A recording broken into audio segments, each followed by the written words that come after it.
ত্রেতা যুগে রাবণ, তার গুরু ছিল ভগবান ভোলানাথ, যোগী ভোলানাথ। ভক্তমন্ডলী মায়েরা, ভোলানাথ রাবণকে ত্যাগ করলো, শিষ্যত্ব ত্যাগ করলো। ও আমার শিষ্য নয়, ওকে আমি কোনোভাবে সাহায্য করব না। কেন? মা পার্বতী বললেন, সে তোমার পুজো করে, সে তোমার ভক্ত, সে তোমার শিষ্য, কেন তুমি তাকে সাহায্য করবে? ভোলানাথ বললেন, নরাধম, যে শিষ্য গুরুকে ডুবিয়ে দেয় তলাতলে, নর্দমায় ফেলে দেয়, তাকে কোনোদিন শিষ্য বলা যায়? বলে কিরকম? বলে বেটা, তোর লোভ জেগেছে, কামনা জেগেছে, মেয়ে চুরি করবে, নারী হরণ করবে, তা তুই রাজা, তোর পক্ষে সবই সম্ভব। তুই রাক্ষস রাজ, রাবণ লঙ্কাধিরাজ, তোর দ্বারা সবই সম্ভব। ও বেটা গেল সীতা চুরি করতে, কার রূপ ধরে? বেটা তুই রাবণ, তুই 10 হাত 10টা মাথা বের কর, যা তুই তোর লাভপট্য কর, জোর দেখিয়ে। ও গেল যোগীর বেশ। যোগীকে লোকে ভোলানাথকে যোগী বলে। ও আমার বেশ ধারণ করে সীতা হরণ করতে গেল। সেদিন থেকে কি হলো, সব মানুষ জেনে নিল, যে কোনো সাধুকে দেখলেই বলে, এ রাবণ নয় তো। আজকে সাধুরা আমরা কীর্তন গাই, বিভিন্ন জায়গায় যাই, এক এক জায়গায় হরিনাম গিয়ে বললাম, বাবা একটা বাঁশাটা একটু ঠিক দিলে হতো না ঠান্ডার দিনে? বলে দেখেন, সত্যি কথা বলতে কি, কীর্তন চলছে বটে, কীর্তনিয়াদেরকে কেউ সাধুদের বিশ্বাস করে, এই জন্য কারো বাড়িতে জায়গা দেয়। এই আগের বছর আমাদের এক কীর্তনিয়া কি কাণ্ড করে গেল, এই জন্য কেউ বাড়িতে জায়গা দেয়। ভক্তমন্ডলী মায়েরা, যখন বলি এগুলো খাবো না, এগুলো আমরা প্রসাদ রূপে খাই, কিন্তু এগুলো তো হয় না। বলে কত বড় বড় কীর্তনিয়া খেয়ে গেল, হাঁসের ডিম, মুরগির ডিম খেয়েছে, আপনার চাইতে বড় বড় কীর্তনিয়া। তারা আবার বললো, আজকের দিনটা থাকবো, কালকে পুকুরে জাল ফেলে খেয়ে যাবো। আর আপনি তো সাধারণ একটা কীর্তনিয়া। আমি বললাম, বাবা ওই পর্যন্তই থাক। কোন রাবণ সীতা চুরি করলো, আজ সব বেটা তারি দলে। এইগুলো ভাবতে হবে। তা বলে খাঁটি নাই, সত্য নাই, মিথ্যায় জগৎ ভরে গেছে। যারা সোনা কেনে, যারা সোনা পরে ব্যবহার করে, তারা সোনা চেনে না। সোনা জহুরিরা চেনে, অনেক লেখাপড়া করে, অনেক জেনে শিক্ষা লাভ করে, তবে সোনা চিনতে শিখে। হে মানব, আগুন তুলে কোন সাধুর নিন্দা করো না। জন্ম জন্ম কুলবে না তার ফল ভোগ করার জন্য। কারণ কি, তুমি জহরি নও, তুমি মানুষ নও। মানুষ চিনতে তোমার মনে, তাই কে আসল আর কে নকল সাধু তুমি চিনতে গেলে তোমাকে সাধু হতে।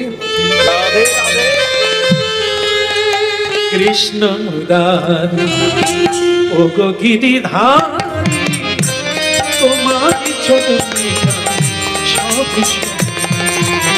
কৃষ্ণ মুরারি ও গো গিরিধারী, তোমার চরণে আমি সব দিলাম।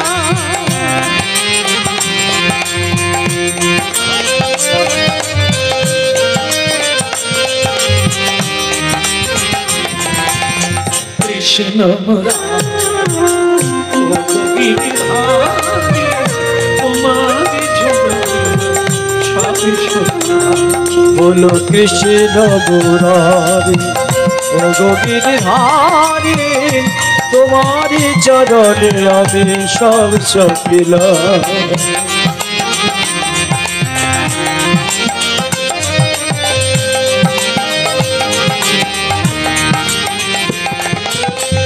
যা ছিল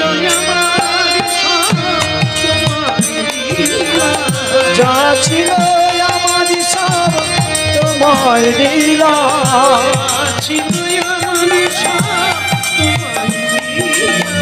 যা ছিল আমার সব তোমার লীলা। ও গিরিধারী তোমারি চরণে আমি সব কৃষ্ণ মুরারি ও গিরিধারী তোমার চরণে আমি সব সখিলাম কৃষ্ণ মুরারি ও গিরিধারী তোমার চরণে আমি সব সখিলাম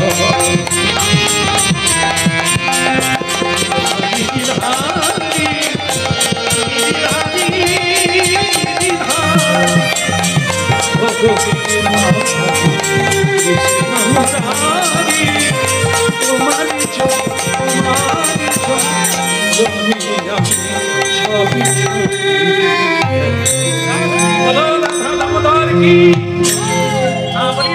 কন্যা কি ওদিকের হলো কি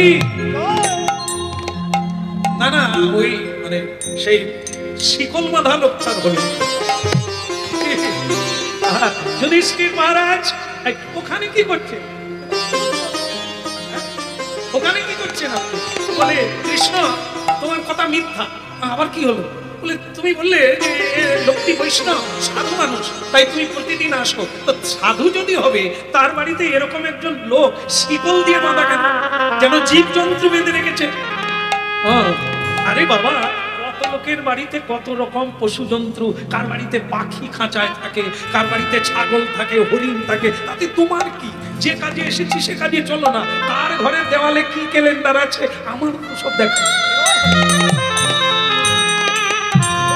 চলে এসো যুধিষ্ঠির মহারাজ বলে আমার মনে হয় তোমার সঙ্গে আসাই আমার ভুল হয়েছে এরকম একটা অন্যায় দেখে ছেড়ে দিয়ে চলে যাব ভগবান কৃষ্ণ বলে আমারও মনে হয় ভুল হয়েছে তোমাকে আমরা জায়গায় জায়গায় আটকে যাবে আমি কি জানি আরে বাবা তার ঘরে কত রকম থাকবে রাজা মানুষ কত কি ঘটে আমার কি দরকার চলে এসো না এই লোকটাকে আমি কথা দিয়েছি একে ছাড়িয়ে দেবো একে বাঁধন খুলে দিতে হবে কৃষ্ণ বলে আমি কি করে আমি তো তাকে বাঁধিনি আমি খুলবো কি করে বলে তোমারই ভক্ত যখন বলি মহারাজ তাকে বলো কি জ্বালায় বললাম বলি মহারাজ বলে প্রভু আপনি ভেতরে আসুন একটু এখানে আসো তো কি হয়েছে বলুন বলে আচ্ছা এই তোমার ঘর বাড়ির প্রাসাদ ভারী সুন্দর ফুল গাছ দিয়ে টব দিয়ে আলপনা দিয়ে কি সুন্দর আঁকা কিন্তু তার ভেতরে একটা মানুষকে তুমি শিকল দিয়ে বেঁধে রেখেছো এটা কি ঠিক মানানো হয়েছে বলি মহারাজ বলে প্রভু আপনি তো অন্তর্যামী আপনি জানেন না একে ভগবান কৃষ্ণ বলে আমি জানলে কি হবে সঙ্গে যাকে এনেছি সে তো জানে এই জন্য তুমি একটু ব্যাখ্যা করে বলো তো এর ব্যাপারটা কি একে কেন বেঁধেছো ছাড়বে কবে এ ছাড়া পাবে কবে তা বলি মহারাজ বলে ও এখন ছাড়া পাবে আসলে কি জানেন ওর নাম কি যুধিষ্ঠির মহারাজ বলে কি নাম এর নাম হচ্ছে কলি সেই দুর্দান্ত ফল কলি অধর্মের বেটা এ অধর্মে জন্ম নিয়েছে তাই হচ্ছে কলি কালো কলমাস কালিমা কলঙ্ক তাই একে আমি বেঁধে রেখেছি এ কলিযুগের রাজা কিন্তু এখনো কলিযুগ শেষ হতে বাকি আছে এ এখনই চালু করে দিয়েছে অত্যাচার তাই একে আমি বেঁধে রেখেছি কলিকাল এলে তবে একে ছাড়া ভগবান বলে তোমার মতো লোকই বাঁধতে পারে তুমি রেখে দাও বেঁধে যেদিন আমি চলে যাব পৃথিবী থেকে সেদিন থেকে কলিকাল শুরু হবে আমার স্পর্শ আমার পা যতদিন মাটিতে লেগে থাকবে এ পৃথিবীতে অত্যাচার হবে না আরে কলির প্রবেশ ঘটবে না আমি যেদিন চরণ তুলে নেব সেদিন এই ধুলার ধরণী কেঁপে উঠবে পাপে লিপ্ত হয়ে যাবে ভারাক্রান্ত হয়ে যাবে এই কলি হবে ওই কালের রাজা সকল মানুষকে কিরণক লোভ দেখিয়ে মোহ দেখিয়ে তাদেরকে ভুল পথে টেনে কলিকাল হলো 3 ভাগ অধর্ম 1 ভাগ ধর্ম মানুষ সত্য পথে টিকে থাকতে পারবে না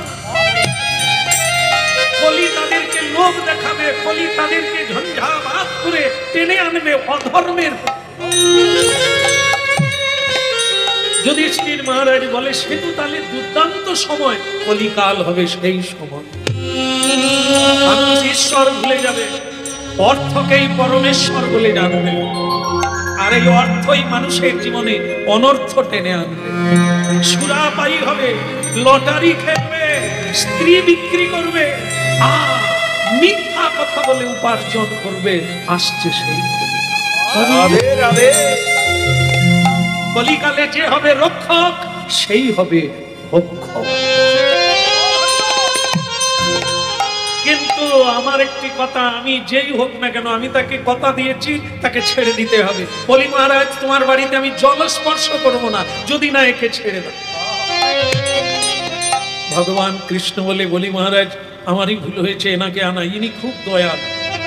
হ্যাঁ, কেউ কাঁদলে ইনি থাকতে পারে না। ওর কষ্ট দেখে আর ও চালাকি করে অ্যাক্টিং করেছে, অভিনয় করেছে, তাই এখন যুধিষ্ঠির মহারাজ তোমার বাড়িতে এসেছে, জলস্পর্শ করবে না। তুমি বরং এক কাজ করো, একে ছেড়ে দাও। হে ভগবান, আপনি বলছেন আমার কোনো আপত্তি নেই, কিন্তু মানুষের ক্ষতি করবে। এই সময় থেকেই ও চালু করবে। ঠিক আছে, যাকে এনেছেন তিনি পরম ভক্ত, আমার বাড়িতে পদধূলি দিয়েছে, না খেয়ে চলে যাবে, তাই আমি ওকে ছেড়ে দিলাম। এই হতভাগা বেঁচে গেল।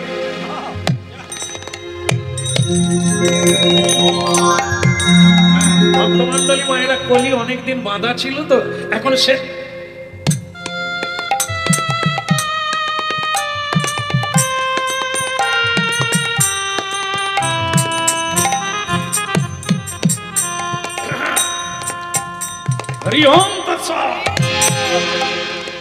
কৃষ্ণ আমাকে ছেড়ে দিয়েছো তুমি, আমি তোমারই ধারে চাপবো। নাম আমার কলি, একটা মানুষকে আমি ভালো থাকতে দেব না, সব কিরণত করে দেব। তা সেই কলি, এই যে চুলের কায়দা আছে না, দেখেন না কলিকালের মানুষের চুল দেখবেন ছেলেরা কাটে, এখন মাঝখানে মুরগির মতো আছে, আর নাই, আর কোথাও দেখেন না, তাই আবার তাতেই ৩-৪টা কালার। হ্যাঁ, ওই মোটর বাইক নিয়ে যাচ্ছে,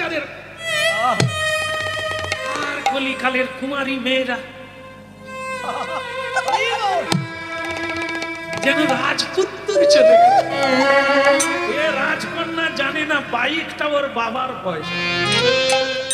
আর এরা জানেন তো, আমরা পাম্পে তেল ভরি, ওরাও পাম্পে যায়, দাদা 50 টাকার তেল। আরে কত দূর যাবে? 2 লাখ টাকার বাইক, 50 টাকার তেল। আরে ঘর যেতে পারবি? খেলা শুরু করতে হবে। কি করবে? ওটাও তো পকেট মেরে এনেছে, বাপের পকেট। এরাই এমন স্টাইল মারবে কলির মতো, যেন মনে হবে যে রাজপুত্র রয়েছে।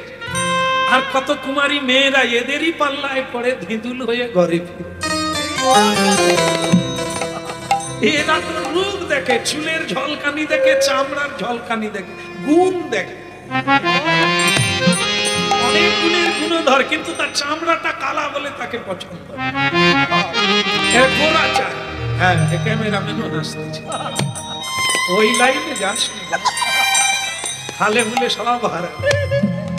একটা হরিণ, জানেন তো, নীতি গল্পে পড়েছিলাম, একটা হরিণ ঝর্ণার তীরে গিয়ে নিজের মুখটা দেখতে পেল, কি প্রশংসা! বলে ওই জন্য লোকে বলে হরিণ নয়নী। আমার নয়ন যে এত টানা টানা আমি তো জানতাম না। মানুষ তখন দেখবেন যে তাদের চোখ হরিণের মতো নয় বলে সুরমা আঁকে, টেনে একটু লম্বা করে দিল, তবুও হরিণের মতো লাগে, ভালো কথা। হরিণ এতক্ষণ পরে তার শিংটা দেখতে পেল, শিং জোড়া দেখে তো সে মেনে গেল, আমার মুখটা তো সুন্দর, তার চাইতে সুন্দর শিং জোড়া, কি অপূর্ব! গাছের মতো শাখা শাখা জুড়ে আছে। তারপরে সেই হরিণটা তার পায়ের দিকে লক্ষ্য করলো, দেখলো পাকটির মতো সরু। হরিণের মনটা খারাপ হয়ে গেল। শিং দুটো কি ভালো, চোখ দুটো কি ভালো, গায়ের দাগগুলো কত সুন্দর, কিন্তু পা 4টা। এই জায়গাটাই ঠিক বলুন না। আর ওদিকে জঙ্গলের বাঘ, যেই গর্জন ছেড়েছে হরিণ আর থাকে।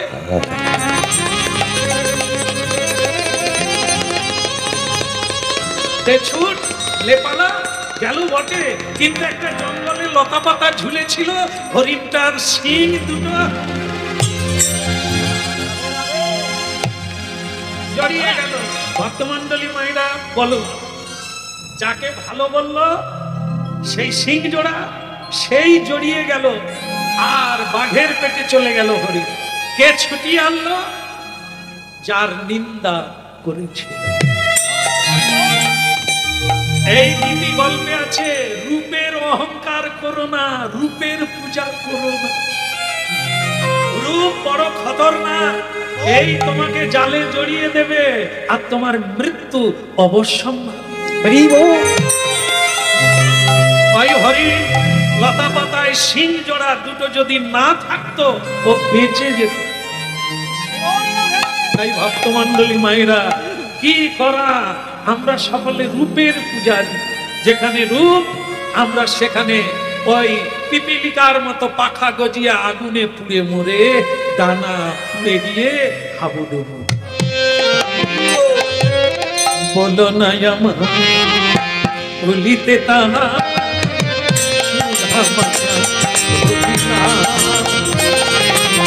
বলো না আমার ভুলিতে তাহারে, সুধা মাখা হরিনাম। বলো না আমার ভুলিতে তাহারে, নানা বলো না আমারে ভুলিতে তাহারে, সুধা মাখা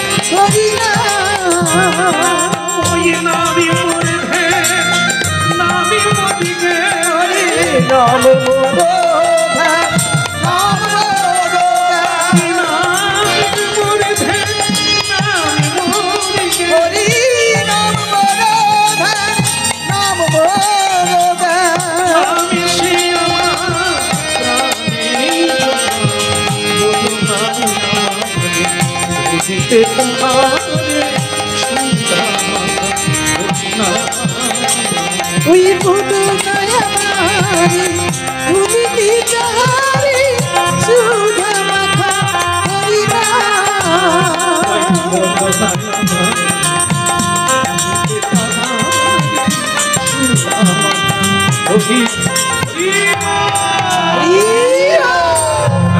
কৃষ্ণ যুধিষ্ঠির মহারাজ, চলুন এবার আমরা চলে যাই। হ্যাঁ, তা যুধিষ্ঠির মহারাজ বলে, ওই কলি ছাড়াতে কি যেন বলে গেল, বলে ও তুমি বুঝবে না, ভালো ভালো ঘরে চলো। এখন যুধিষ্ঠির মহারাজকে নিয়ে যাচ্ছে। রাস্তায় যেতে যেতে যুধিষ্ঠির মহারাজ বলে, কৃষ্ণ বড্ড রোদ্দু লেগেছে, বড্ড তাপ লাগছে, একটা গাছের ছায়ায় দাঁড়ালে হতো না? কৃষ্ণ বলে, রোদ লাগুক আর বৃষ্টি পড়ুক, পালিয়ে চলো, সেটাই ভালো। কারণ তুমি বুঝবে না, তুমি কলিকে ছেড়ে দিয়েছো, কি কাণ্ড করবে তার ঠিক নাই, তুমি বরং পালিয়ে চলো। যুধিষ্ঠির মহারাজ বলে, তোমারও ভয় আছে আমি এই দেখব, চলো ওই বট গাছের তলায় দাঁড়াই। ভগবান বলে, বাবলা গাছের তলায় দাঁড়া, সেও ভালো, বট গাছের তলায় দাঁড়িয়েও না। যুধিষ্ঠির মহারাজ বলে, ঠান্ডা সীতামা তাকে আশীর্বাদ দিয়েছে বট বৃক্ষকে, তার তলায় যে দাঁড়াবে তার হৃদয় শীতল হয়ে যাবে, চলো ওইখানে। এইবার বট গাছের তলায় দাঁড়ালো। যুধিষ্ঠির মহারাজ বলে, দেখো না কি শান্তি পেলাম, কি সুন্দর ঠান্ডা, কত ছায়া। হঠাৎ দেখা গেল বৃষ্টি নেমে গেছে। যুধিষ্ঠির মহারাজ বলে, কৃষ্ণ বৃষ্টি পড়ছে, চারিদিকে রোদ, অথচ বৃষ্টি কেন? ভগবান বলে, তোমাকে বলেছিলাম খেজুর গাছের তলায় দাঁড়াও, তুমি বট গাছের গোড়ায় দাঁড়ালে, এখন বৃষ্টি কোনো জায়গায় হয়নি, বট গাছের গোড়ায় বৃষ্টি হচ্ছে। তার যুধিষ্ঠির মহারাজ এরকম মুছতে মুছতে খানিকটা বৃষ্টি মুখে ঢুকে গেছে। আর যেই মুখে ঢুকে গেছে যুধিষ্ঠির মহারাজ বলে, কৃষ্ণ এতদিন আমি জানতাম যে সমুদ্রের জলকে বাষ্পায়িত করে সূর্যদেব আকাশে নিয়ে নেয়, তারপর তাকে ফিল্টার করে তাকে মিষ্টি করে, মিষ্টি জল বৃষ্টির দ্বারা পৃথিবীতে বর্ষণ করে, তাই লোকে চাষবাস করতে পারে। কিন্তু এ বৃষ্টি নোনা নোনা লাগছে। ভগবান বলে বোধহয় ফিল্টার করতে মনে নেই। ভালো না, এত ফিল্টার হচ্ছে। তো বলে বৃষ্টির জল কখনো নোনা নোনা লাগে? বলে আমি তো খেয়ে দেখলাম নোনা লাগছে। কৃষ্ণ বলে সব জায়গায় রোদ আছে, কোথাও বৃষ্টি নাই, শুধু বট গাছের তলায় বৃষ্টি হচ্ছে, কায়দা বুঝতে পারলাম না। যুধিষ্ঠির বলে সরল মানুষ বাবু, আমি অত বুঝি, এই বট গাছের তলায় বৃষ্টি হচ্ছে, তা আবার নোনা বৃষ্টি। ভগবান কৃষ্ণ বলে আপনার না হয় সরল ঠিক আছে, আপনি এত দিকে তাকাচ্ছেন, উপর দিকে একবার তাকান, বৃষ্টির উৎপত্তি কোথা থেকে, মানে কোনখান থেকে? সে যন্ত্র তো এইখানে আছে। যুধিষ্ঠির মহারাজ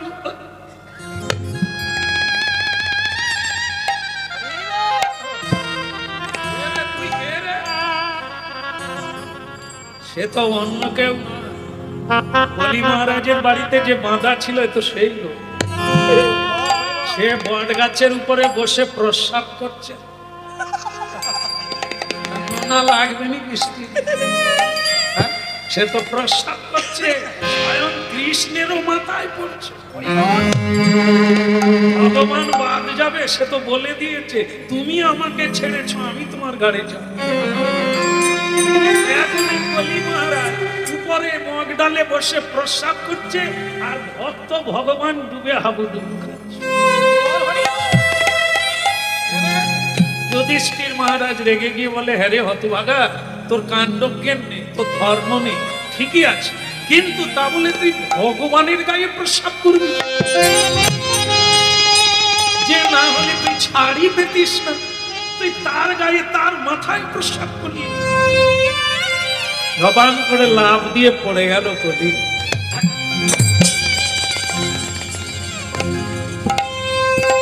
क्या बात, क्या बात, मेरे को पहचाना है क्या? मैं कौन है? मैं वही हूँ,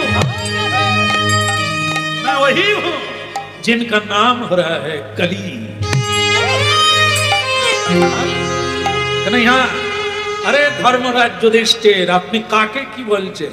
আমার নাম কি ওনাকে জিজ্ঞাসা করেন। আমি কার পুত্র ও কৃষ্ণ জানেন। আপনি তো অনেক বললেন, উনি কিছু বলেন না কেন? ওনার মাথায় প্রস্রাব করলাম, কারণ উনি জানেন আমি কে। আপনি জানেন না, তাই এত ধর্মের কথা বলছেন। আপনি পালন করুন, আপনার নাম ধর্মরাজ যুধিষ্ঠির মহারাজ। ভগবান আপনাকে দিয়ে যুদ্ধ করালেন ধর্ম স্থাপনের জন্য, তাই স্কুলেও পড়ালে আপনার নাম শিক্ষকেরা নেয়।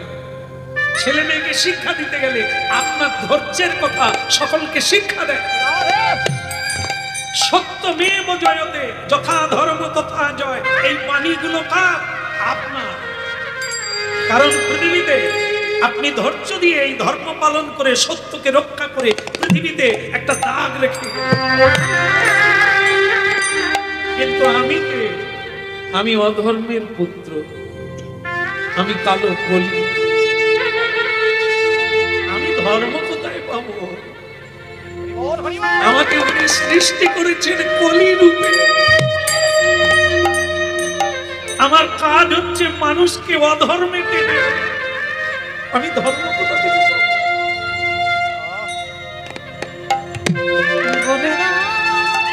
কাকো কালো, কোকিল কালো, কিন্তু ভগবান কোকিলকে কণ্ঠ দিল, কাটতে দিল।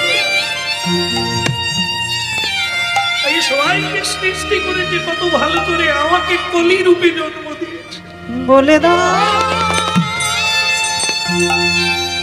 আমি কোথায় পাবো ধর্ম, কোথায় পাবো সত্য? যা আছে মানুষকে আমি তাই দেব। ভক্তমণ্ডলী মায়েরা, এই ঘটনার পরে কলিকাল শুরু হয়ে গেল। ভগবান শ্রীকৃষ্ণ চলে গেলে 125 বৎসর লীলা। সেদিন থেকে কলিকাল শুরু হয়ে গেল। আর এই কলি আশ্রয় নিল কথা স্বর্ণকারের বাড়িতে। ভক্তমন্ডলী মায়েরা, ভাগবত কথা আপনারা শুনেন, আপনারা জানেন, ঘরে ঘরে পড়ে। সেখানে কলিকালের রাজা পরীক্ষিত মহারাজ, অর্জুন পুত্র, তিনি বলেছিলেন, এই কলির সঙ্গে তার সাক্ষাৎ হয়েছিল। কলিকে তিনি মারতে চেয়েছিলেন। কলি তাকে জায়গা চাইল, আমাকে মারবেন না, আমাকে জায়গা দেন, যেখানে থাকতে বলবেন আমি সেই। আপনারা জানেন এই কলি কোথায় থাকে? 5টা জায়গা। পরীক্ষিত মহারাজ বলে দিয়েছেন, আমি তোকে 5টা জায়গা দিলাম, তার বাইরে তুই থাকবি না। বলে বলুন কোন কোন জায়গা? তাস, তাস, যেখানে তাস সেখানে কলির বাস। আপনাদের এখানে তো ওদের তাস খেলা হয় না, কেউ খেলে না। বলে তাস খেলে কত লোক ভিখারি হয়ে গেল। এ খেলা যারা খেলে, বাবা মা মারা গেলে খবর দিলেও বলবে এই নামটা শেষ হয়। এমন খেলা, এই তাস, পাশা, জুয়া, লটারি, এগুলি হচ্ছে ওরি ভাইরা। কত মানুষ দেউলি হয়ে গেল এই পাশা খেলতে গিয়ে। যুধিষ্ঠির মহারাজ সর্বহারা হয়ে গেল। তাই যেখানে তাস সেখানে কলির বাস, যেখানে পাশা সেখানে কলির বাসা, যেখানে সুরা সেখানে কলি আছে ভরা, যেখানে নারী সেখানে তো কলির বাড়ি। নারী মানে আমার মায়েরা না, অবৈধ নারী। অবৈধ মানে বিধি সম্মত ভগবানকে সাক্ষী রেখে, অগ্নিকে সাক্ষী রেখে যারা বিবাহ করলো, একে বলা হয় বৈধ, বিধি মেনে। আর বিবাহ করা পত্নী থাকে নরাধম পুরুষ, অপরের কাছে যায়, সে তাকে বলা হয় অবৈধ নারী। এই নারীর কাছে যে পুরুষেরা যায়, কলি তার কাছে। ঠিক নারীর ক্ষেত্রেও তাই, পতি সেবা না করে উপপতির ভজন করে, কলি সেখানেই। সদাচার ঈশ্বরের আচার, কৃষ্ণের সংসার। সদাচার অনাচার, সেখানে অলক্ষীর বাস, কলির বাস। আরেকটা জায়গা, 4টা হয়ে গেল, তাস, পাশা, সুরা, নারী। আরেকটা, সেটা হলো হেম, ভারতীয় মুদ্রা, স্বর্ণ, সোনা, বৈভব, সম্পত্তি। এইটা যেখানে থাকবে, যার কাছে থাকবে, এই 4টা দোষ তার ভেতরে ঢুকবে। বলি তাদেরকে এই 4টা বস্তু দিয়ে একেবারে ভিখারি বানিয়েছে। তাই ভক্তমন্ডলী মায়েরা, বাস্তবতাটা আপনারাই মিলিয়ে নেবেন। কলি থাকলেন কার বাড়ি? স্বর্ণকারের বাড়ি।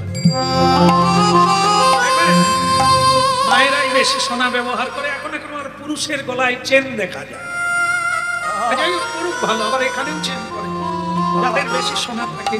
তবে সাবধান, আপনার লক্ষ্য রাখবেন, যদি সোনা বেশি কেউ পরে, তার স্টাইলটাই বদলে যায়।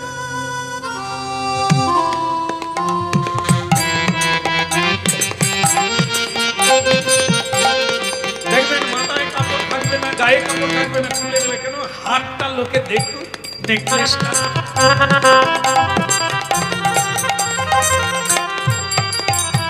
স্টাইলটাই মানে আলাদা হয়ে যাবে। কে করছে? এই সোনা। এই সোনাটাকে কলি।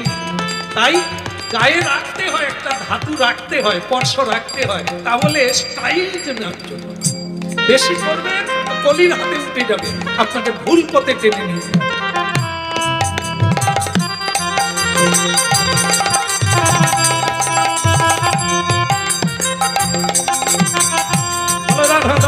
কি কৃষ্ণ কানাইয়া কি হলো? ভজ দে আমার ভজরে ভজরে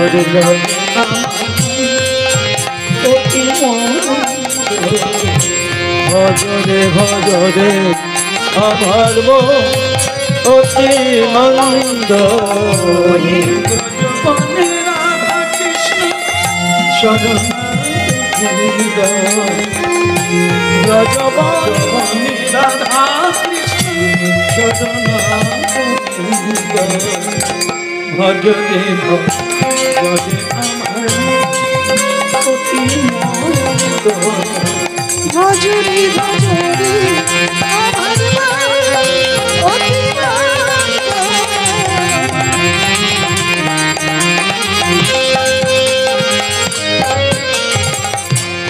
ভজরে ভজরে আমার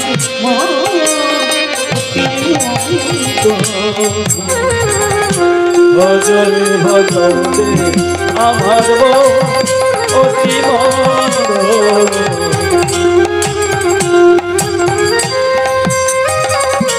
ভক্তমন্ডলী মায়েরা স্বর্ণকারের বাড়িতে থাকলে আর এদিকে স্বর্ণচূড়া নামে কলিঙ্গ রাজার এক কন্যা রাজকন্যা তার বিবাহ হবে ঘোষণা করা হলো স্বয়ম্বর সভা হবে তার ভেতর থেকে কন্যা মেয়ে বেছে মানে ছেলে বেছে নেবে রাজপুত্রের গলায় মালা দেবে স্বর্ণকারের বাড়িতে কলি তখন বলছে এ ভাইয়া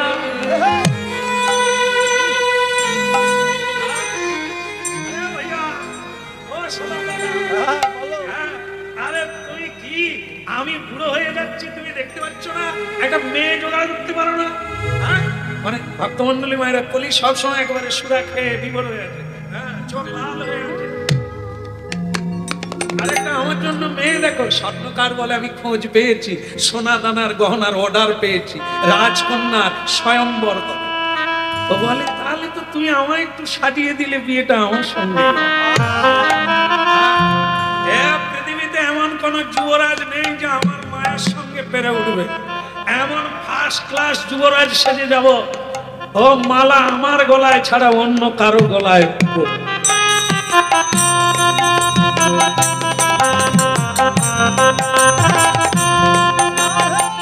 কলি এইভাবে নিজেকে বর বেশে সাজতে লাগলো আর ওদিকে মেয়ে বলে দিল রাজকন্যা বলে দিল জীবনে যদি কোনো সাধুকে আমি বর রূপে না পাই মালা কিন্তু ঘুরে আসবে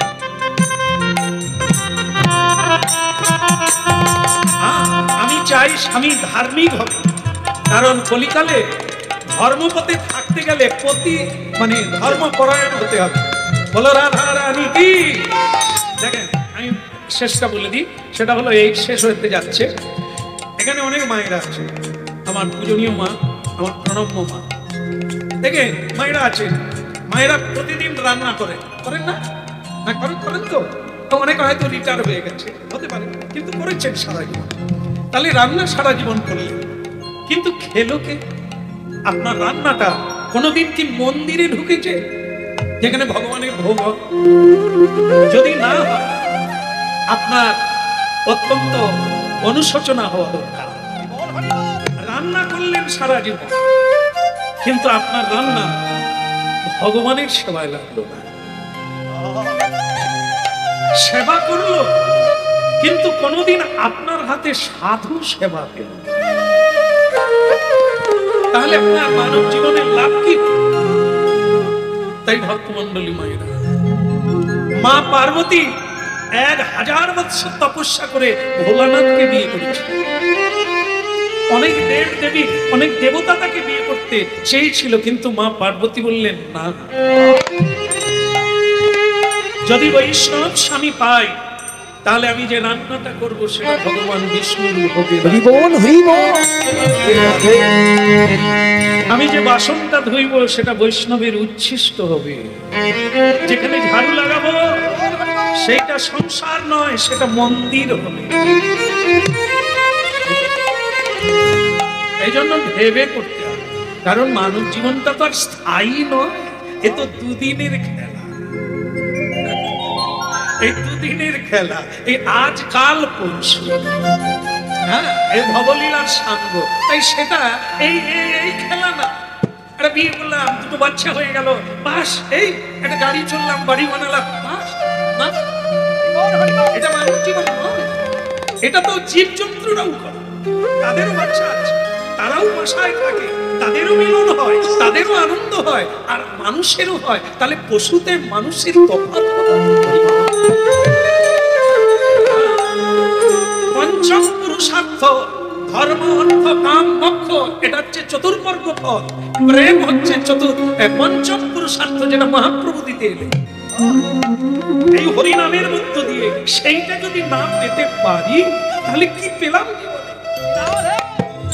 ভগবান হাত দিলে তার সেবা হলো না, তার ভক্তের সেবা হলো না। আপনাকে আর হাত দেবে, চারটা পা দেবে, হাত আর পাবেন না, কারণ আপনার হাত কাজের কাজ হলো।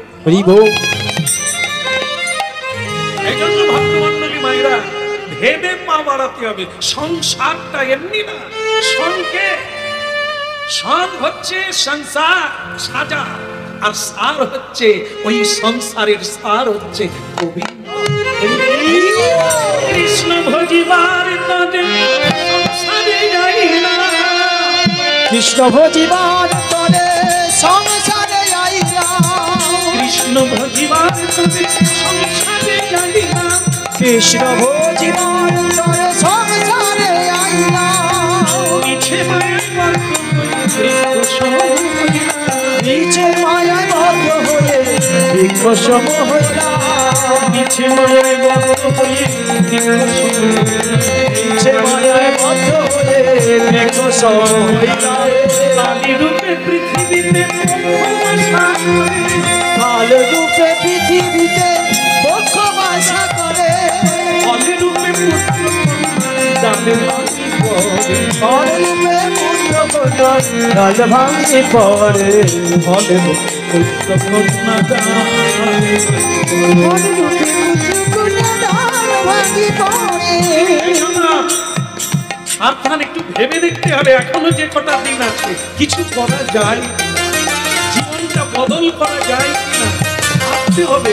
এই জন্য প্রতিদিন হরিনাম একটু শুনতে হবে, গীতা ভাগবত পড়তে হবে, না করলে নর্দমায় পড়তে হবে। ফলে রূপে পুত্র তাদের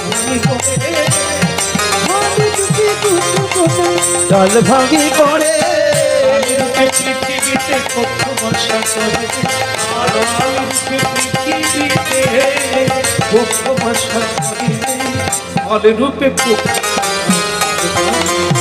ফল রূপে পুত্র কন্যা ডাল ভাঙি পড়ে।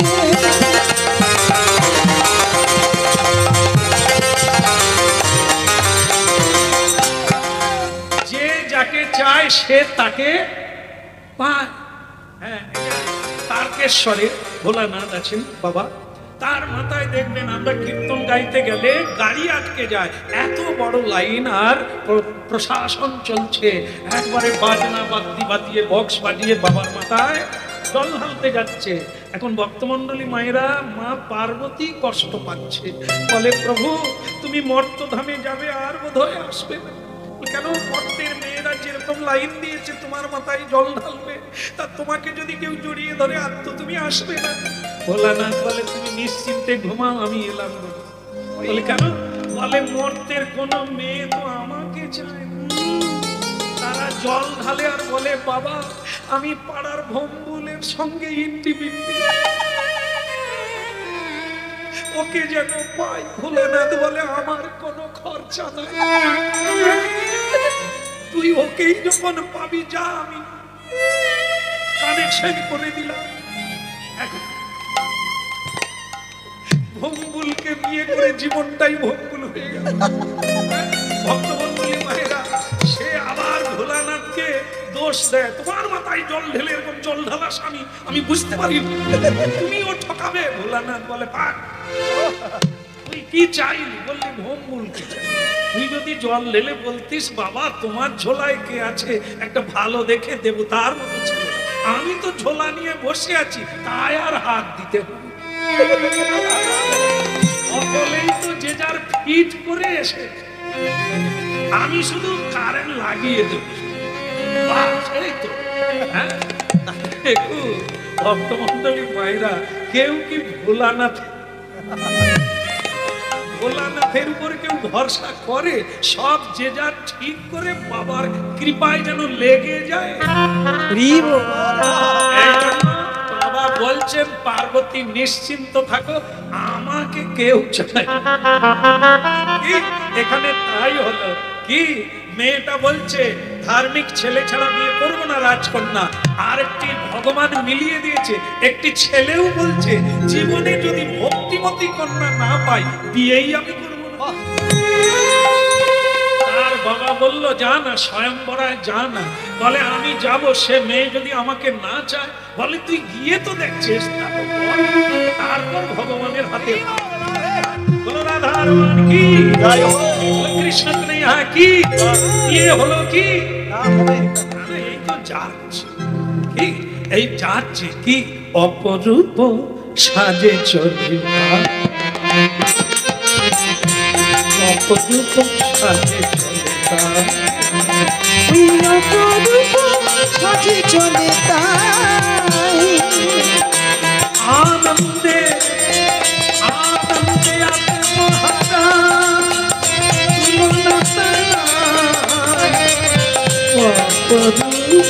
সাজে চলে, ওই অপরূপে সেজে চলে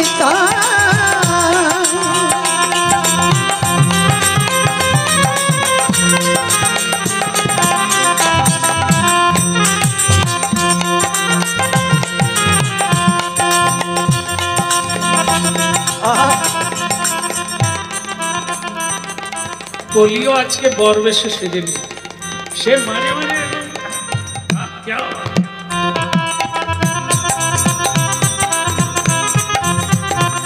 হাতির পিঠে বর চলেছে উলুদে সবার,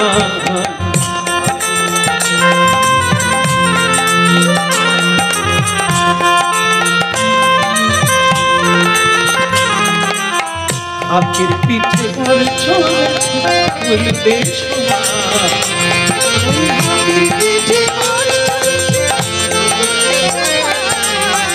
আজ আজ প্রিয়া নন্দের সীমানা, আজ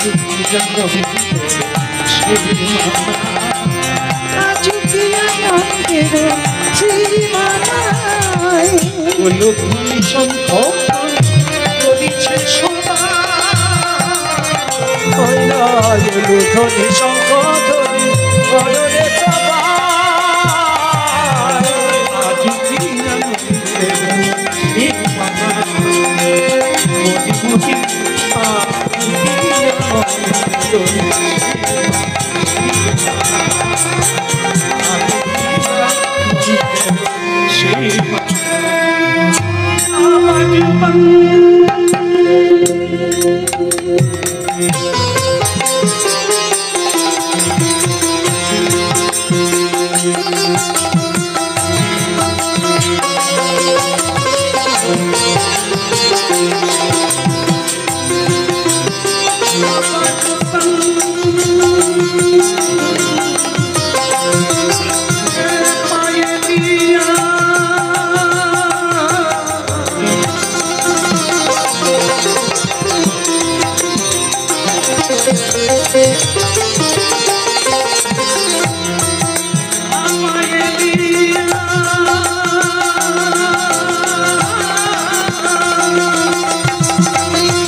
ভক্তমণ্ডলী মায়েরা, কলি যাচ্ছে বিয়ে করার জন্য, সেখানে একটি ধার্মিক ছেলে, তার নাম হচ্ছে চন্দ্রকেতু, তার গলায় তুলসীর মালা, ললাটে তিলক, সেও বিয়ে করার জন্য যদি করে, যেহেতু স্বয়ংবরা তো একজনের ছেলেকে মালা দেবে, যদি করে। দেখি শুনেছি মেয়েটি খুব ভক্তিমতী, যদি ভগবান দেন তাহলে ওকে নিয়ে সংসার ধর্মটা ভালো করে বলি। ওই বৈষ্ণব ছেলেকে দেখে বলছে, এ বাবাজি, अरे ये बाबा जी कहाँ जा रहा हूँ? क्या बात तुलसीर माला तिलक देवा हमार शिका। अरे बाबा जी वृंदावन चलो, यहाँ क्या है? ये शादी का स्वयंवर है, यहाँ कहाँ जाता है तू? वैष्णव बोलছে ভাইয়া তুমিও যাচ্ছ, কত লোকেই তো যাচ্ছে, বিয়ে নাই বা হলো, বিয়েটা তো দেখতে পারো। हाँ वही होगा, तुम देखेगा लेकिन मिलेगा नहीं। चलो चलो चलो जाए।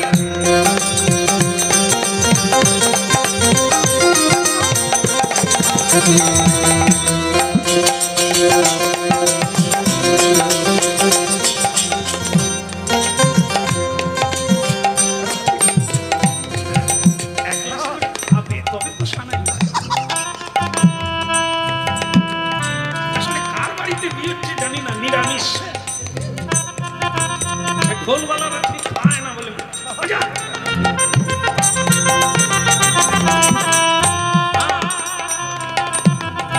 ये लो भैया उन्हें वजह से ना देखा।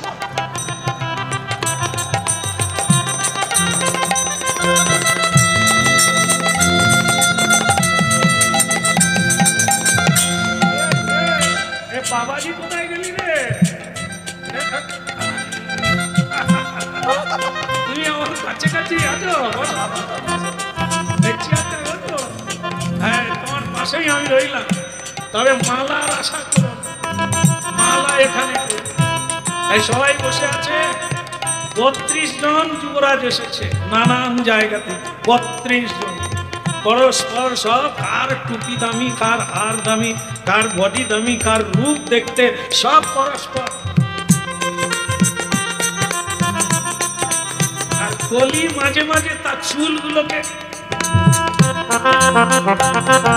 ওদিকে রাজকন্যা বেরিয়ে পড়ল মালা হাতে নিয়ে। প্রিয় সহ আপনারা শুনছেন কলির ধর্ম। কলি, আমরা যদি ভগবানকে ভুলে যাই, সত্যের পথটা ভুলে যাই, তাহলে কলি কি করতে পারে, এটাই শেষ হচ্ছে। তাই দেখেন মেয়েটি ভগবানকে প্রণাম করে বেরিয়ে পড়লেন, যেন তেমন একটা ছেলে যে ভগবানের সেবা করবে। আমি মালাটা তার গলায় শুনতাম, শুনতাম নন্দলালা নাচ তো শ্রী বৃন্দাবন। ওই সুন্দর লালা সচির দুলালা নাচত শ্রী বৃন্দাবন মে।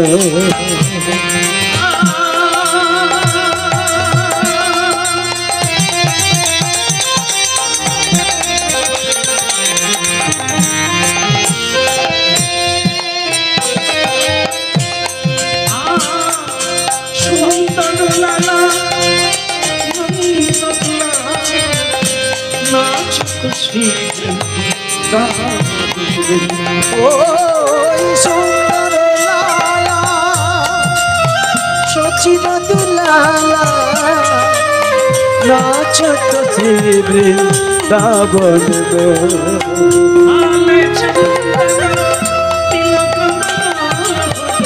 আলে চন্দন তিলক মনোহর, আলে চন্দন তিলক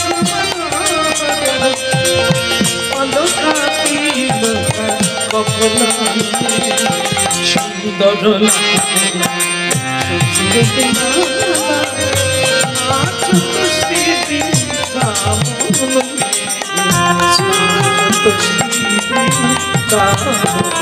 ওই সুন্দর লালা সচির দুলালা নাচত শ্রী বৃন্দাবন গে নাচত শ্রী বৃন্দাবন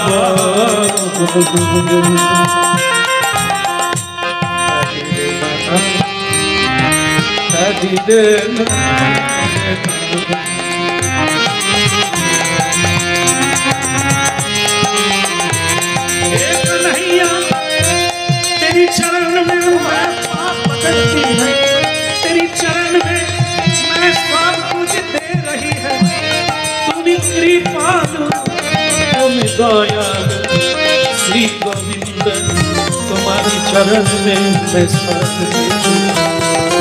मेरे को मिला दो तुम्हारी भगत चरण में, मिला दो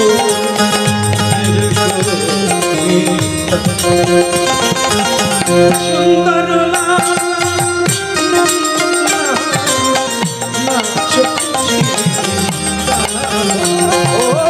সুন্দর লালা সচির লালা নাচত শ্রী বৃন্দাবন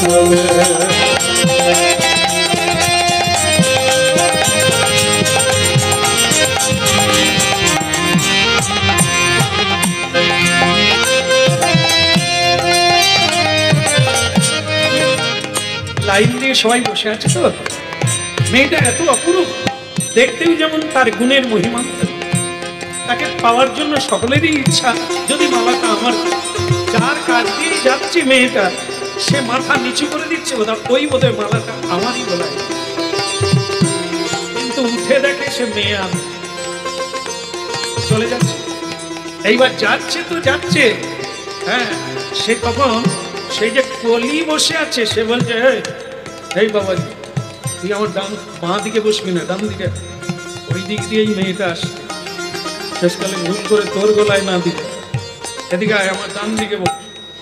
এই আমাকে পার হয়ে তোর কাছে আর যাবে না, আর তুই যদি আমার আগে বসিস ভুল হলে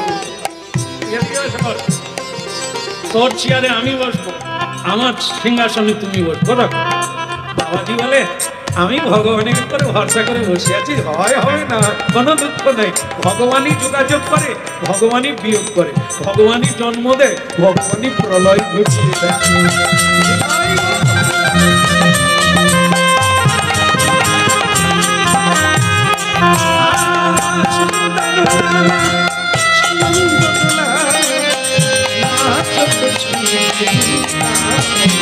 ওই সুন্দর লালা সচির দুলালা নাচত শ্রী বৃন্দাবন ভাবে সুন্দর তিলক মনোহর, ভাবি চন্দন তিলক মনোহর। এদিকে আয় রে মালা, এদিকে রে বাপ। হ্যাঁ, এও বিয়ে করবে।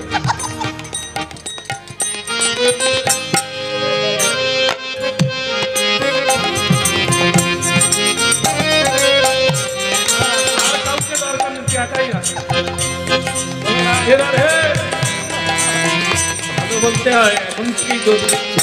হরিনাম, হরিনাম ভালো হবে, কল্যাণ হবে।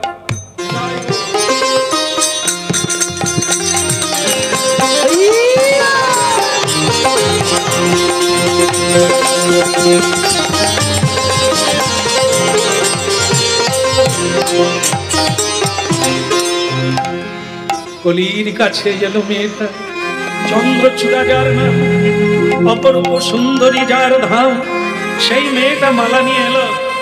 কলি চিন্তা করলো আর দেরি কিসে, মাথাটা নুইয়ে দিয়েছে, মালাটা আমার গলায় পড়বে।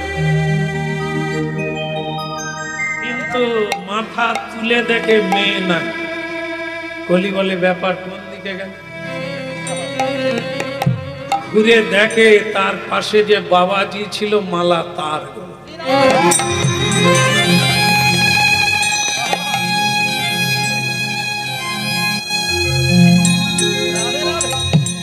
তার গলায় মালা দিলাম, সে একটা টক করে প্রণাম করে।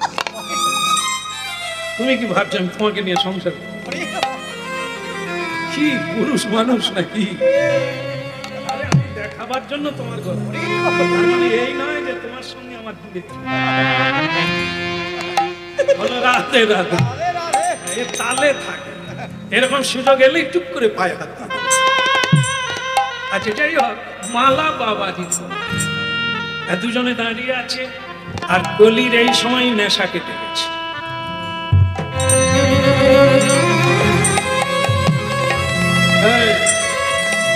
বাবাজি তোমার নাম কি? আগে আমার নাম চন্দ্রকেতু, ভালো কেতু। আর মেয়েটা তোমার নাম? আগে আমার নাম স্বর্ণচূড়া। থাকবে না, থাকবে না। আমাকে বোধহয় চেনো না, আমাকে টপকে গিয়ে তুমি বাবাজির গলা। আমি কে ভগবান কৃষ্ণ জানে, কিন্তু তুমি জানো না। তোমাকে আমি পথে বসাবো। ওই যে দ্রৌপদী, এই সারা বিশ্বের মধ্যে এমন কোন লোক নেই যে সে জানে না তার দুর্দশা আমি করেছিলাম। শকুনির পাশার ভেতরে আমি ছিলাম। আজ তোমার দশা ঘটাবো। যদি মালাটা তুমি আমার গলায় দিতে, বিশ্বের রানী হয়ে। মেয়েটা বলে দিল, আপনি কে আমার জানার দরকার নাই।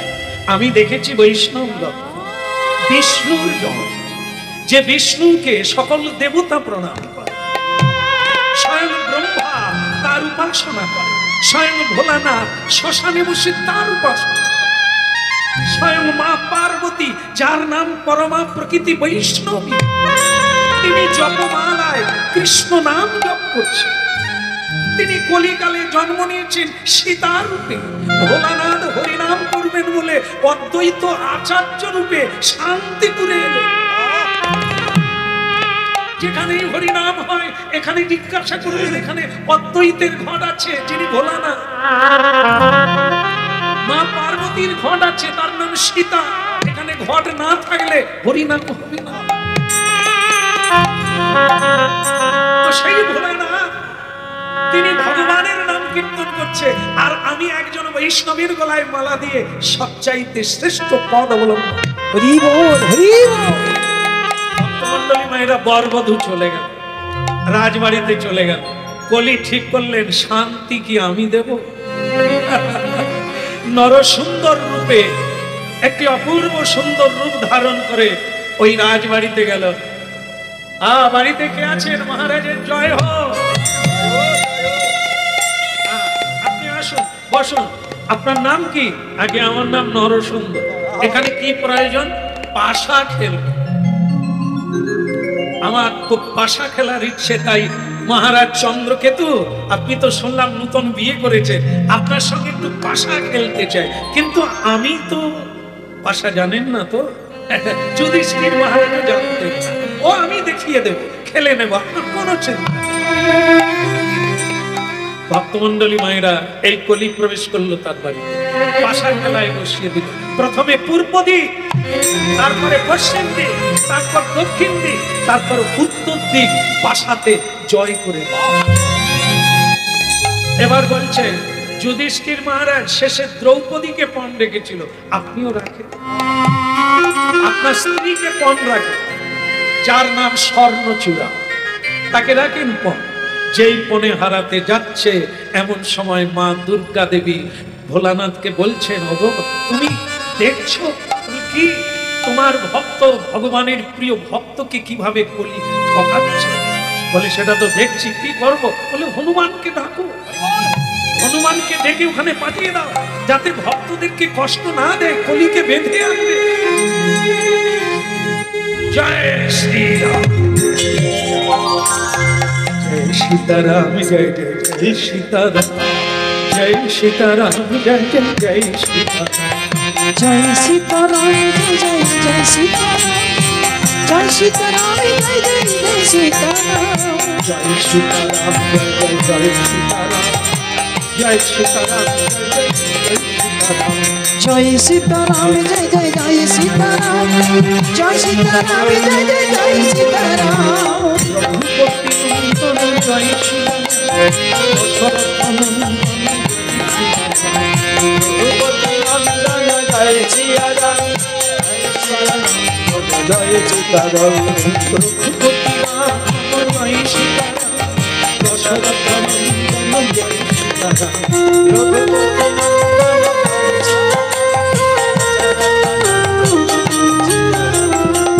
সীতারাম জয় সীতারাম জয় সিয়া রাম জয় জয় সিয়া রাম জয় সিয়া রাম জয় জয় সিয়া রাম। একটি নারী মূর্তি ধারণ করে হনুমান সেই বাড়িতে গেল যে বাড়িতে সর্বহারা হয়ে কান্নাকাটি করে গেছে, ঘর থেকে বেরিয়ে যেতে হবে। সেই বাড়িতে হনুমান একটি নারী বেশ ধারণ করে গেল। হনুমান নারী বেশ, ও তো সব রূপ ধরতে পারে। ও বুড়ো বুড়ি যুবক যুবতী যা ধারণ, মশা মাছি সব ধারণ করতে পারে। সে একটি নারী রূপ ধারণ করে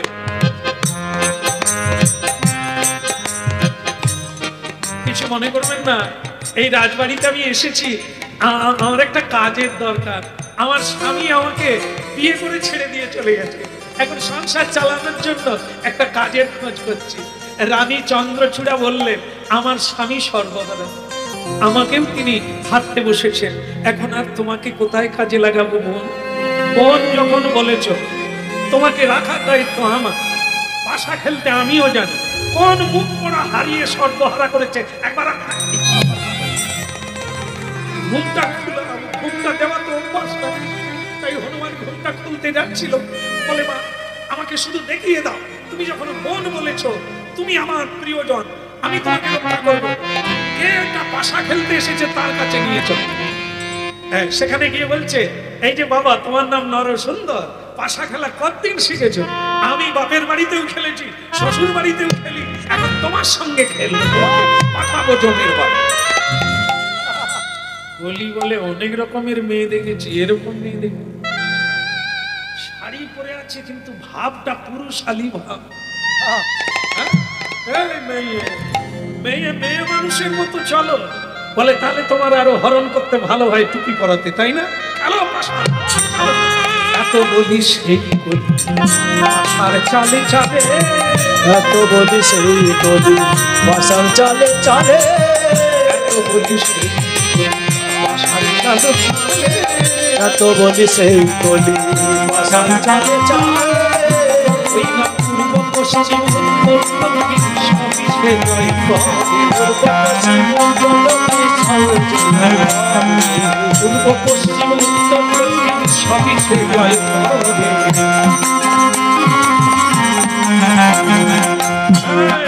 এই তো সব হেরে গেলি, এখন আমি সব জয় করে নিলাম, এইবার পণ রাখ। এই দুটো পণের মধ্যে তোর একটা আমার একটা। তুই যদি হেরে যাস নরসুন্দর, তাহলে তোকে আমি লেজে বেঁধে জলে ডুবাবো। বলি বলে মেয়ে মানুষের লেজ কোথায় ছিল? তোমার আবার লেজ? বলে দেখাবো নাকি, দেখাবো নাকি লেজ, তোমায় দেখাবো নাকি? কালে দেখতে পাবে, সময় হলে দেখতে পাবে। আর আমি যদি হেরে যাই, তাহলে চন্দ্রচূড়াকে, রানীকে তুমি পাবে। পাশা চালু হলো, আর সেই পাশার চালে হনুমানের চালে। এইবার আমি তোমাকে লেজে বেঁধে সমুদ্রে ডুবাবো। নরসুন্দর কলি বলে মেয়ে মানুষ আমাকে হারিয়ে দিল, মেয়েটা কি? মাঝে মাঝে খালি বলে লেজে তোমায় বেঁধে ফেলে, মেয়ে মানুষের লেজ। এ কে? এই মেয়ে তুমি কে? দেখাবো নাকি, দেখাবো নাকি, দেখাবো দেখাবো নাকি, আমি কে? দেখাবো নাকি। হনুমান আর স্বরূপ ধরে রাখতে পারলো না, তার স্বরূপ বের করে ফেললো, বের করে এক বিরাট লেজ। জয় রাম নামে করি হনু দাঁড়াইল পথে, সীতারাম সীতারাম বলে লেজ বাহির করি। লেজ দিয়ে, এত বড় লেজ সেই কলিকে বেঁধে ফেলল। আর সেই কলিকে বেঁধে ফেললো, কলি বলে তুমি হনুমান ঘর পড়া, তুই এখনো মরিস নি। হ্যাঁ, মরার কথা ছিল, কিন্তু অমর বর পেয়েছি সীতা মায়ের কর্মের ফল। মানুষ অমরত্ব লাভ করে, আবার মনুষ্য জীবনকে খাইয়ে জীবজন্তুর কর্ম। আমি ভগবানের সেবা কাজে লাগলাম, দশের কাজে লাগলাম, দেশের কাজে লাগলাম। মা আমাকে আশীর্বাদ করে দিল, তুই 4 যুগ বেঁচে থাক। ভাগ্যিস বেঁচেছিলাম, তাই তোমার মতো লম্পটকে লেজে মারতে পারলাম। বলি, প্রহ্লাদ মহারাজ বিষ খেয়েছিল। বিষ যে কেউ খেয়ে হজম করতে পারে না, মরেনি। মীরাবাই বিষ খেয়ে মরেনি। সমুদ্র মন্থন কালে ভোলানাথ বিষ খেয়েছিল, তিনিও মরেননি। আমি তারই বেটা। এই বিশ্ব ব্রহ্মাণ্ডের মায়াকে, কলিকে এই দুজনই লোক মারতে পারে। এক হচ্ছে বৈষ্ণব আর বৈষ্ণব। তুমি বলি মহারাজের বাড়িতে শিকল দিয়ে বাঁধা ছিলে না, ও বৈষ্ণব, তাই তোমাকে বাঁধতে পেরেছিল, অন্য কেউ পারেনি। তোমাকে এখন আমি বেঁধে টানতে টানতে কৈলাসে নিয়ে যাব। মা পার্বতী আমাকে পাঠিয়ে দিয়েছে, আমি তার কাছে তোমাকে। ভক্তমণ্ডলী মায়েরা কথা শেষ হচ্ছে। কৃষ্ণ ভক্ত হলে তবে মায়াকে জয় করতে পারবে। কলিকে কিরণ বুড়ো আঙুল। যদি কেউ সত্যের পথে চলে, হরিনামকে ধরে রাখতে পারে, তাহলে কলি তার কাছে কোনো দিন কৈলাসে উপনীত হল। সেই কৈলাসে তাকে বেঁধে সমুদ্রে কয়েকবার ডুবিয়েছে। কাঁটা গাছের উপরে ধাক্কা মেরেছে লেগে করে। কলির অবস্থা একেবারে হাড় কুড় ভেঙে। টানতে টানতে ভোলানাথের কাছে। ভোলানাথ চমকে, আরে সর্বনাশ, ওরে হনুমান কি করেছিস? বলে বেঁধে ফেলেছিস। বলে তোকে আমি বেঁধে আনতে বলেছি, তুই তাকে জলে ডুবিয়েছিস কেন? বলে জলে ডুবাও না, ও কত মানুষকে ডুবিয়েছে। তাই ওকে আমি রাগে লেজে বেঁধে বহুবার ওকে জলে ডুবিয়েছি। তাই ও কাহিল হয়ে গেছে। তারপর 2-4 বার কাঁটা গাছে ধাক্কা, পাহাড়ে ধাক্কা, লেজে বেঁধে। তাই এখন আপনার কাছে এনেছি এর শাস্তির ব্যবস্থা। মা পার্বতী বলে, হায় হায়, একটু দুধ খাওয়াই, বোধহয় মরে গেছে। ভোলানাথ বলে, তুমি দুধ খাওয়াবে, কিন্তু হনুমান তুই তাকে এরকম করলি কেন? বলে, প্রভু আমি মেরেই ফেলতাম, আপনি আনতে বলছেন, তাই সামান্য প্রাণ রেখে দেয়। ভোলানাথ বলে, পার্বতী একটু গরম দুধ নিয়ে আসো। কলির অবস্থা খারাপ। অনেকক্ষণ পরে পরে একটা নিঃশ্বাস, একটু দুধ খেয়ে কোন রকম চাঙ্গা হলো, হয়ে বলছে, মা আমি মরে যাব। তা পার্বতী মা বলে, হেরে তুই এরকম করিস কেন? কলি বলে, আমি কি করবো? আমি কি পুজো করবো? আমার নাম কলি, অধর্মের বেটা, আমি কি পুজো করবো? আমি তো ওই কাজই করবো। বলে, তাহলে তুই যদি ওই কাজ করিস, তাহলে এরকম বাধা পড়বি আর মার খাবি। তাহলে আমি কি করব? যেখানে হরি নাম হয় সেখানে যাবি না। যার বাড়িতে ধর্ম আছে, গোবিন্দ সেবা আছে, যারা হরি নাম কৃষ্ণ নাম করে, তুই তার বাড়িতে ঢুকে। যেখানে হরি নাম হবে, হরি বাসরে কোনোদিন ঢুকবি না। তাহলে হনুমান গিয়ে তোকে আবার লেজে বেঁধে আনবে।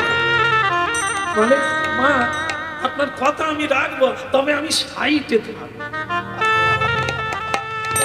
তুই সাইডে বলে না, কাউকে আমি ধরবো না, যে ঘুমিয়ে যাবে তাকে ধরবো। যে ঘুমিয়ে পড়বে তাকে ধরবো, যে অন্যমনস্ক হবে তাকে ধরবো, যে মন দিয়ে হরিনাম শুনবে তাকে আমি প্রণাম করবো। মা পার্বতী বলে, তুই একবারে ভিতরে ঢুকিস না, সাইডে থাক। কেমন? যদি তেমন দেখিস তাকে ধরবি, না তুই হরিনামে যাকে তাকে ধরিস। তাই কলিকে ছেড়ে দিল। বলছে, যা, যেখানে ধর্ম থাকবে, কর্ম থাকবে, যেখানে সত্যবাদী সাধু